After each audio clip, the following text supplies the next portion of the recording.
Excusez-moi, vous avez un très gros nez. Ah non, c'est un peu court, jeune homme. On pouvait dire, oh Dieu, bien des choses en somme. En variant le ton, par exemple. Tenez, agressif. Moi, monsieur, si j'avais un tel nez, il faudrait sur le champ que je me l'amputasse. Amical. Mais il doit tremper dans votre tasse pour boire. Faites-vous fabriquer un là. Descriptif. C'est un roc. C'est un pic. C'est un cap. Que dis-je? C'est un cap. C'est une péninsule. Curieux. De quoi sert cette oblongue capsule? D'écritoire, monsieur? Ou de boîte à ciseaux?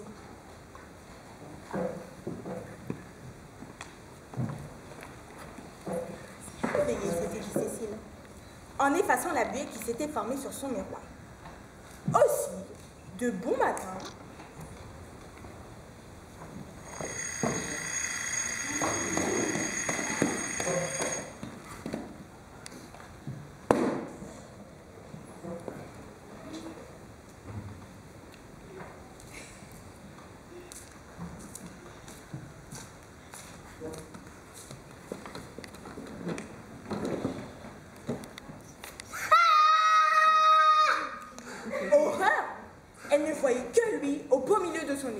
un pic rouge renflé comme s'il mûrissait dessous, je ne sais quelle bombe prête à exploser. Pas de panique, pas de panique. Ça dure. J'ai encore 1 heure pour trouver une solution. Ce n'était plus un pic, c'était bien un bouton. Sans doute s'était-elle grattée pendant la nuit, aggravant sans le vouloir le mal qui couvait.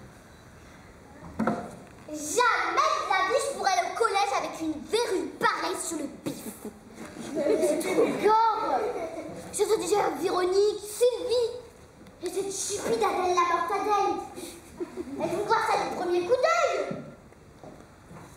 Julien, au secours. Ah, Julien, le beau Julien dont elle rêvait en secret, à qui elle écrivait 12 lettres par semaine et qui finissait toutes à la poubelle parce qu'elle les trouvait vraiment trop tâtres. Non, Julien ne pouvait pas la voir ainsi défigurée. C'est fini, fichu, ruiné.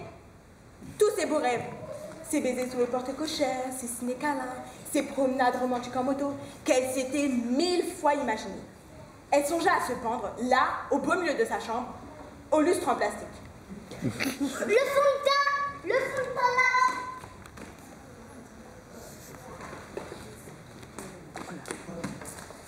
En étalant bien sur l'arête et les 2 narines, l'immonde pustule passait presque inaperçue. Maintenant, mangez mes cornflakes le plus zen possible.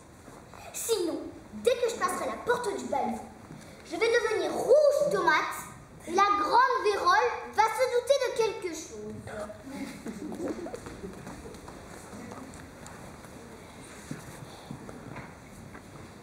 Plus de chic au mètre carré que de SDF dans un métro. Non, et puis c'est trop injuste. Et merde, faut que je sois stoïque. Comme a dit je sais plus quel philosophe, faut chercher la pureté de l'âme et non du corps. Tant pis pour la lèpre, ils vont voir ce qu'ils vont voir. C'est tout. Elle harnacha son cartable comme un poilu de 14 ans au feu et prit le chemin du bahut, portant son nez avec une souveraine dignité. La première qu'il ouvre, je lui ferme son clapet aussi sec.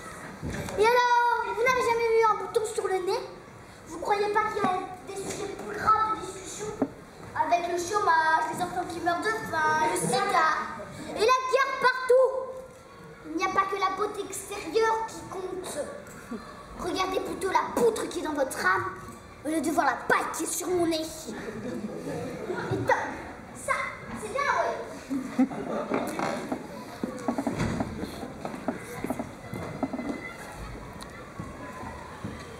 Salut Cécile. T'as révisé le contrôle de géo?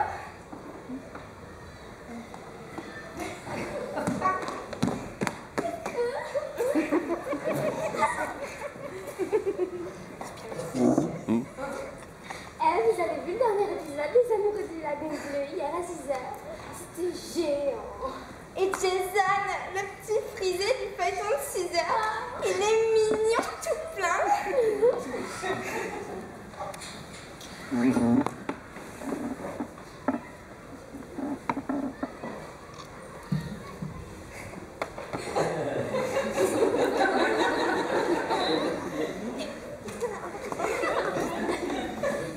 Excusez-moi. Coucou mon cœur. J'ai mis 8 ans. Hein. Ah oui. Un tir de 40 mètres, hein, tu sais. Le gardien s'est avancé complètement lobé. Bon, le 11, hein. À la mi-temps, j'étais pas gagné, hein. Silence, les mouettes. Laissez-moi vous expliquer 2 secondes. Les garçons parlaient de football, les filles commentaient le dernier clip de Lenny Kravitz. Pas une ne remarqua le cancer qui lui rongeait le nazi. La plus forte fut sans doute Fifi Lamène qui la complimenta sur son ruban vert dans les cheveux. J'aurais pu avoir le visage tout entier marqué à l'acide qui n'aurait rien remarqué. Si tu veux passer à l'échelle 12 dans Super Mario Z, tu vas voir, c'est hyper facile. À midi, elle était effondrée. L'égoïsme ravageait les filles. Personne n'avait rien vu. Même le beau Julien n'avait pas sourcillé lorsqu'elle lui avait fait la traditionnelle bise matinale. J'aurais pu avoir le visage tout entier marqué à l'acide qui n'aurait rien remarqué. C'est trop cruel.